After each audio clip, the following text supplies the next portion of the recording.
of the number of humans killed in London by bombing during the entire course of the Second World War. And the reasons given by Keane are twofold and somewhat contrasting. First, understandably, people were afraid of what would happen to their animals during the bombing. They would be hurt and not helped. Second reason is more familiar. It's invoked in Katrina and other disasters. That is to say, animals are like luxury items, and they can't get resources that would otherwise go to humans. Two very contrasting reasons. In a way, emblematic of more private and public use of animals. I would agree with many others, including figures such as Wittgenstein and Freud, that the human is the being that has limited understanding and cannot fully know itself. The human can never live up to the traditional philosophical dictum, know thyself.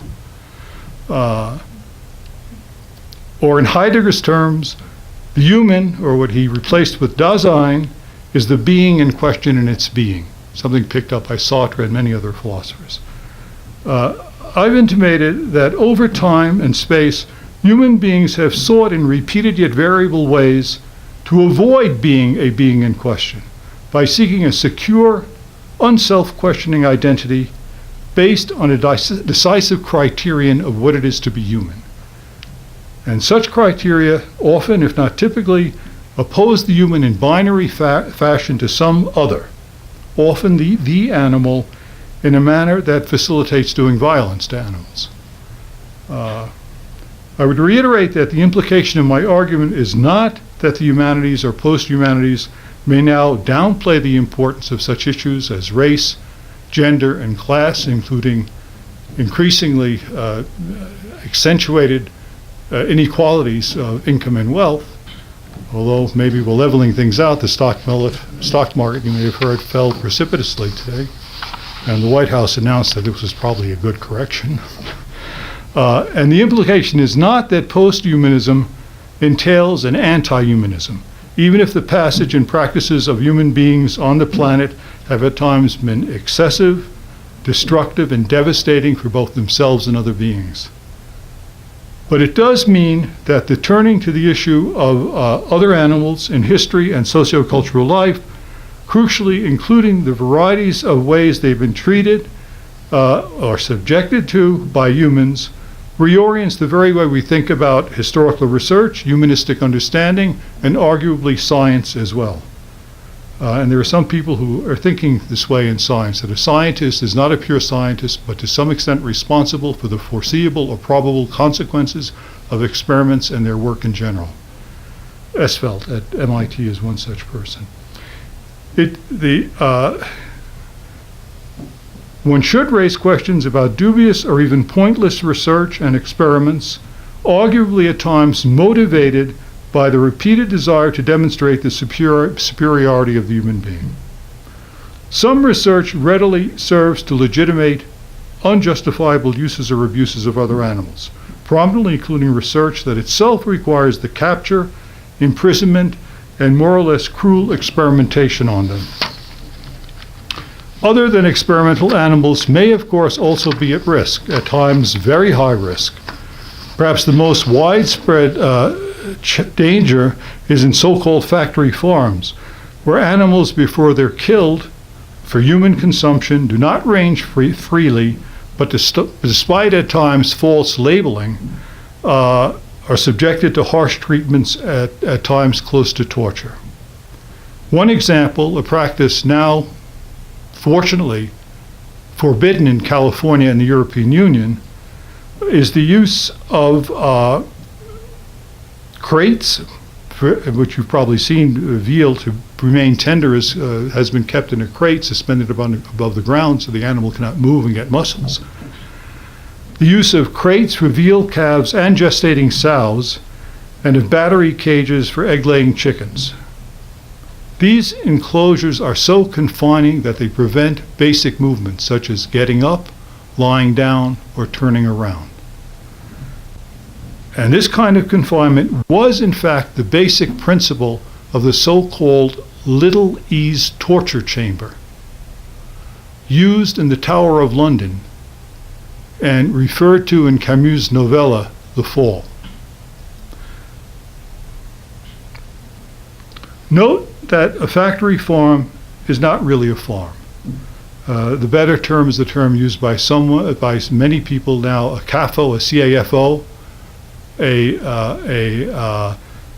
the term they use is concentrated. I would prefer confined, but a concentrated animal feeding operation, which is what these places are. Note as well that in the United States, abuse is enabled by the fact that state statutes on uses and abuses of animals are typically the work of legislators friendly to, if not funded, and in the pocket of agribusiness. And a crucial thing, I think, is that state statutes on cruelty to animals do not apply to farm animals. Legally, you cannot be cruel to a farm animal. Moreover, of general concern is the recent attempt to roll back regulations across the board. Animals in the wild may have some protection by statutes concerning endangered species or by the work of game wardens, but this is very, very limited, and often there are very few game wardens, and many transgressions are not prosecuted. The effectiveness of such tenuous protection is debatable and also being rolled back. For example, recently U.S. Congress, by a strictly partisan Republican vote, allowed in Alaska practices on federal land that had been prohibited, such as using steel traps that often crush bones and aerial shooting of bears with their cubs and wolves with their pups. So we're back to older practices that had been suspended for a while. Certain animals have no protection, little or no protection. Those considered pests who may simply be killed by anyone who considers them a bother or a hazard.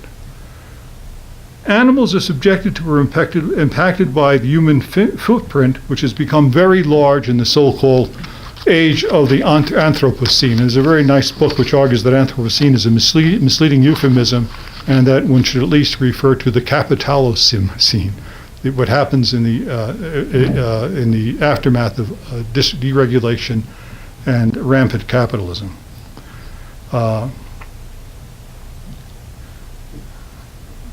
How animals are made to live before they die or are killed, notably for the supposed benefit of humans, is, I think, what you might call the ethical minimum in the treatment of other animals. That is a kind of base point, and very little really satisfies that base point. More generally, one may perhaps anticipate the time when the issue of other than human animals understood in non-anthropocentric, broadly relational and ecological terms will be a critical concern of critical thought across the disciplines, as well as in electoral politics, where the issue rarely, if ever, surfaces as a significant issue. Try to think of the last time, or even the first time, you heard a politician talk about the treatment of animals. It's a non-starter. But beware, one of the low blows of the Honorable Ted Cruz against Beto O'Rourke is that he claims falsely that Beto O'Rourke is going to prohibit barbecues in Texas. And can you imagine that? It's like, outlawing apple pie on Mother's Day or beer on the Supreme Court. Can't happen.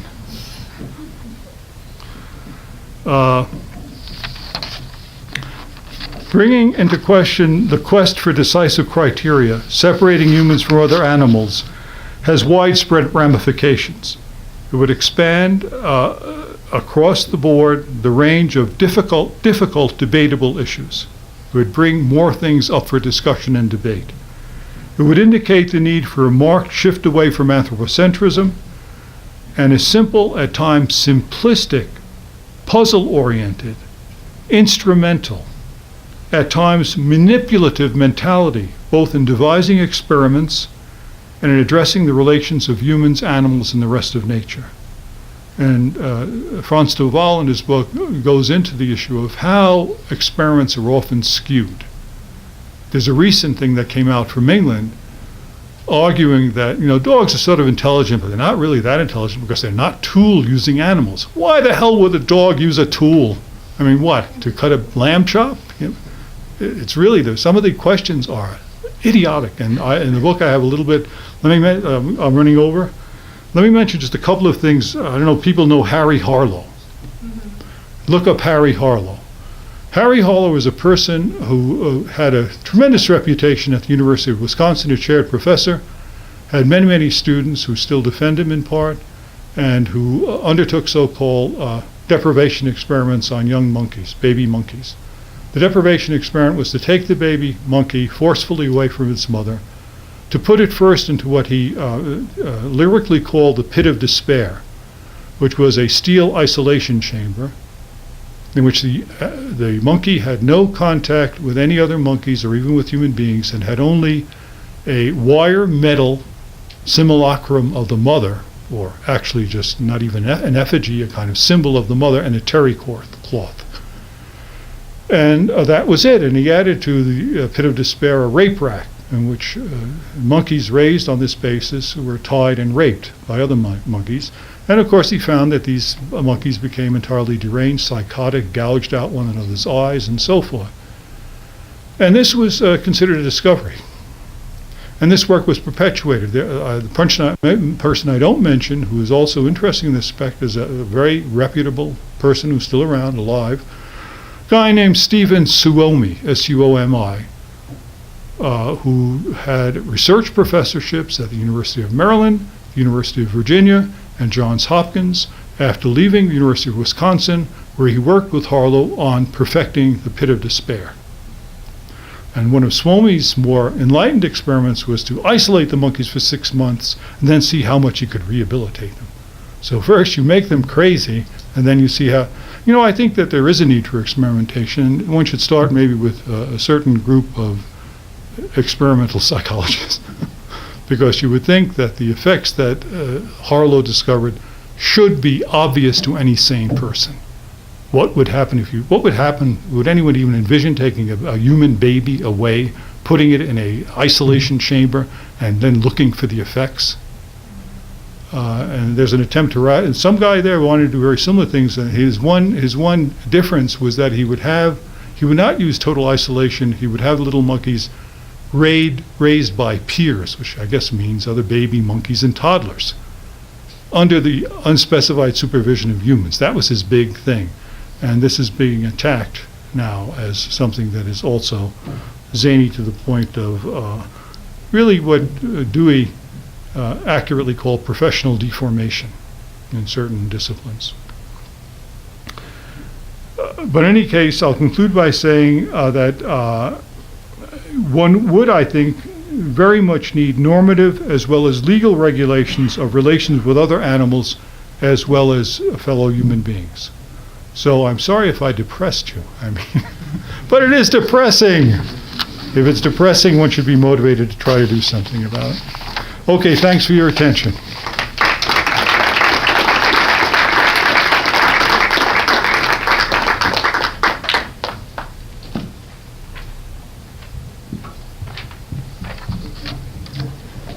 Second but not least, Johann Hoagland.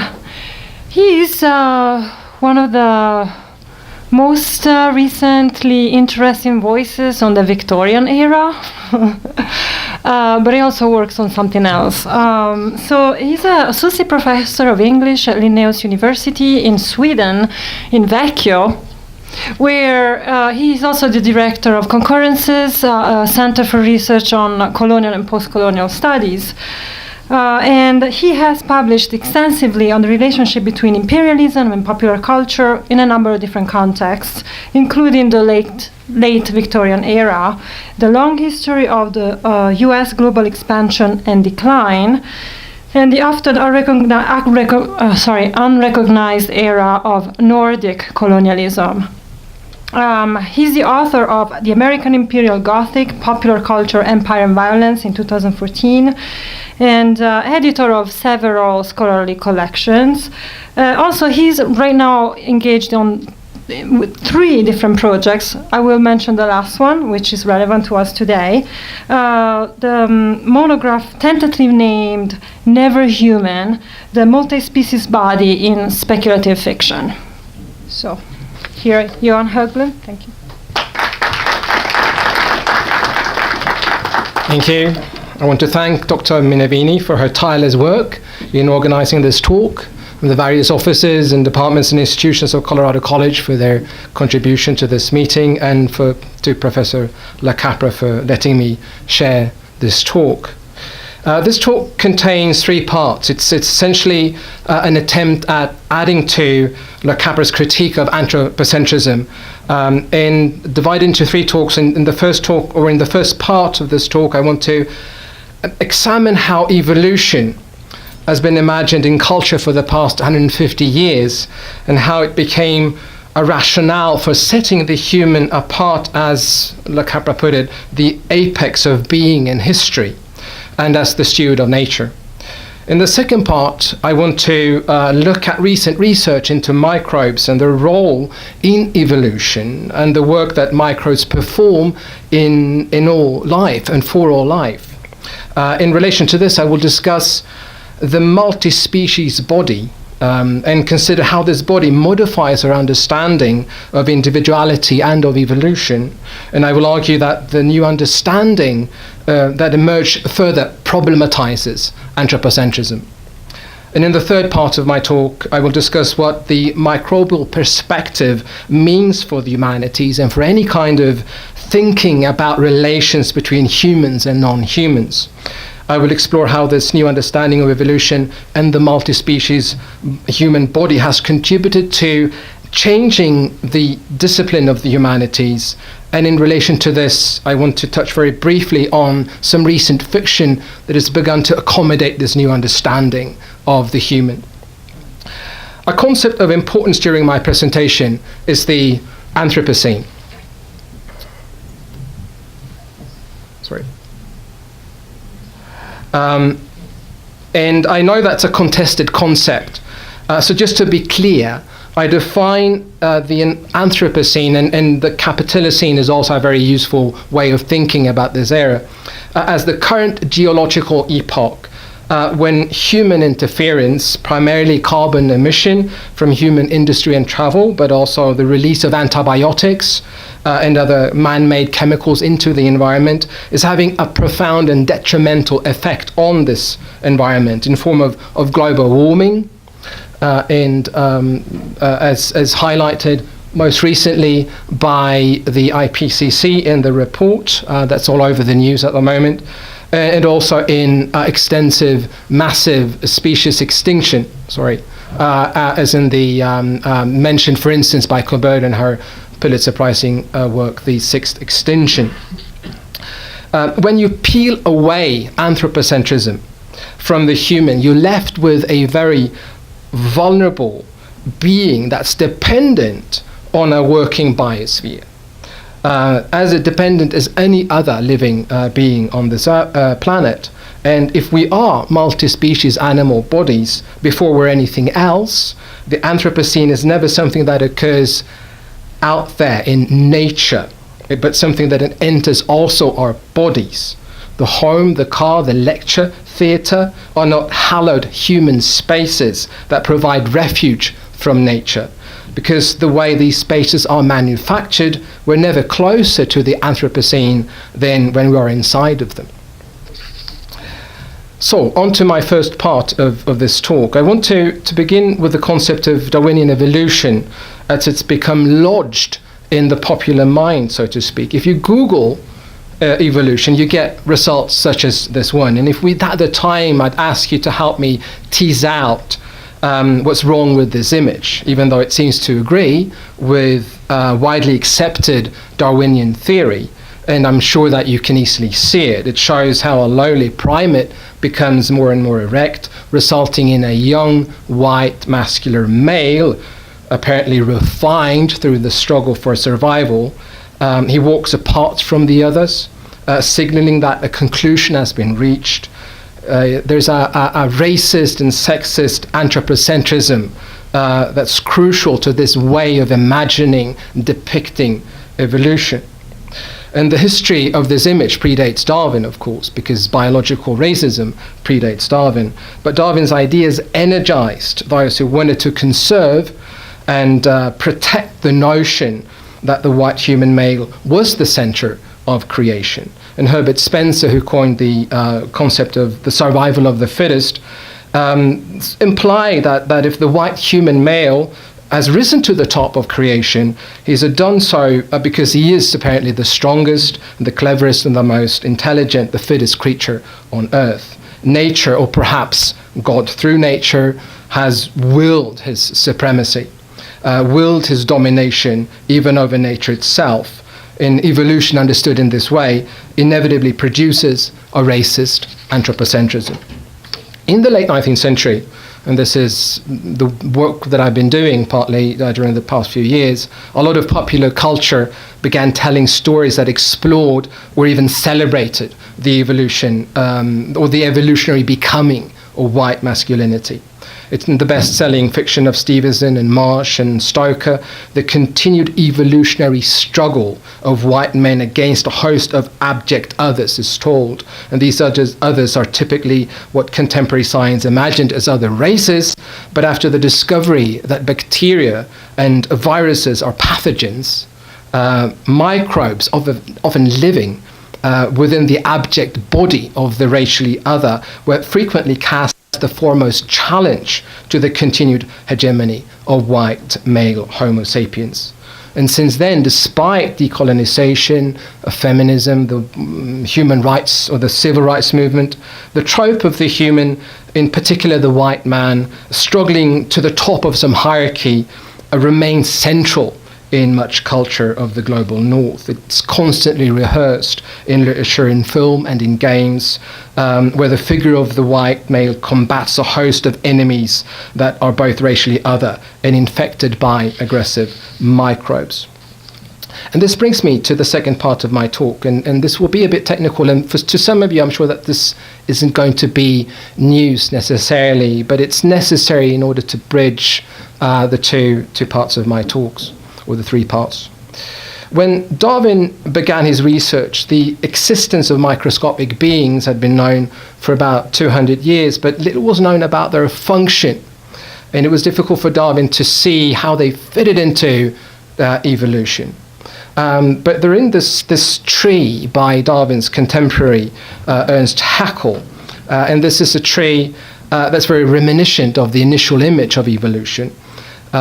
And it shows that man is on top of this tree and all the animals are below, and also plants and other beings. And Haeckel included the microbe in the form of the Monera or Moneras at the very bottom here. So he saw them correctly as the beginning of evolution, but he also placed them firmly at the bottom of this hierarchy. With the work of Louis Pasteur and Robert Koch during the second half of the 19th century, the fact that bacteria can break down organic material and cause illness became known. And this was the first step towards rethinking the role on the planet, and it had a profound impact on how it was represented in culture, but it did not necessarily change the way that it was placed within evolutionary theory. And microbes were still placed at the bottom of evolution in as late as in the 1970s. And this is an image of all life on the planet.